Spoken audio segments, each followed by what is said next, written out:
been an interesting evolution. Your character, he was supposedly like protecting the true, like the all American values, and in this case, he's just rejecting the government control and maybe the United Nations. So I would like you to talk about that. That's very interesting in this movie. The way he's acting, right? Well, with regards to whether, you know, that was always a concern, whether, you know, the name America, whether or not that would kind of polarize certain audiences. But the truth is, the name America, I mean, what he stands for is something that's ubiquitous across the world. What, you know, what he believes in, you know, honor and morality and values, that's something you can find anywhere. But in terms of who he's been throughout the arc of his character, you know, he's always kind of fought for the greater good. He's always kind of put the needs of the masses before his own desire, and that's exactly what's different in this film. Instead of kind of whoops, that you know, let's put that in my lap for a second. Instead of kind of dedicating himself towards what others need, in this film he kind of prioritizes what he wants, which is a departure from what he's normally allegiant to. So I think it's again, it colors the character in a really nice way. You know, you have a guy who's this incredibly austere and moral character. It's hard trying to find ways to make him layered and dynamic, and I think in this movie he becomes potentially selfish, where he kind of puts his own desires first, but it's rooted in family, which is, I think, is a through line that we can all relate to. Speaking of family, Jeremy, I wanted to ask you, as we got to know Hawkeye more, why do you feel that he joined Cap's side immediately in this film? He's the one who called. I mean, I didn't write it. Talk to these guys. They wrote it. No, I think probably retirement's quite boring. You know, and then go help a friend. Hey. It's not, and the moral compass is not far cry from Cap's sort of thinking as well. Anyway, at least that's how I see Hawkeye to be. We're sort of principled, and he owes a debt to Scarlett Witch, so and her brothers. So. You know, when she's under duress, it's a call to arms for him. Yep.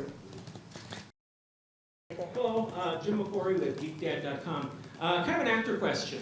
Actors always fill in the gaps in the backstory in their head of stuff that informs the character that isn't in the script and that we never see.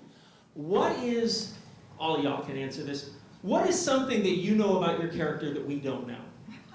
I think that's like a all never tell kind of moment, right? Hey, it's on you, man. Yeah, that's kind of how I feel.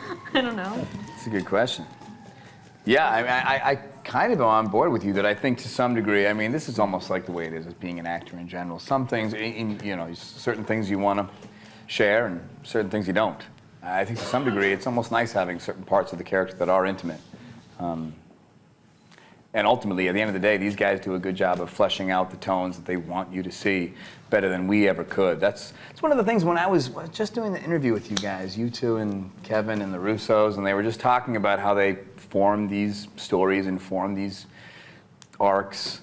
And you really think these things, I'm kind of deviating from the question, but it just feels worthy to bring up because it blew my mind. I've been doing these for a long time now, and we were having an interview, and they were talking about how they were going to a meeting, and sometimes you think with these movies, these giant Marvel movies, any big movie where you think there's 1,000 cooks in the kitchen, you assume there's some sort of formula, some algorithm that kicks in and there's 30 people in suits being like, this is what it needs to be. But the truth is, it really is Joe and Anthony and Kevin and Nate in a room mapping out stories for so many characters, so many arcs, and they're making them real. They're making them actual fleshed out arcs and conflicts that are worthy of a film. All the explosions in the world aren't going to make you care, and it's nuts to think that it really comes from a few people's brains. And again, this is not exactly the answer to the question, but I think it was worth bringing up because it blew my mind. Because I've been doing this for a while, and it was nuts to kind of realize it really does start from just a few people.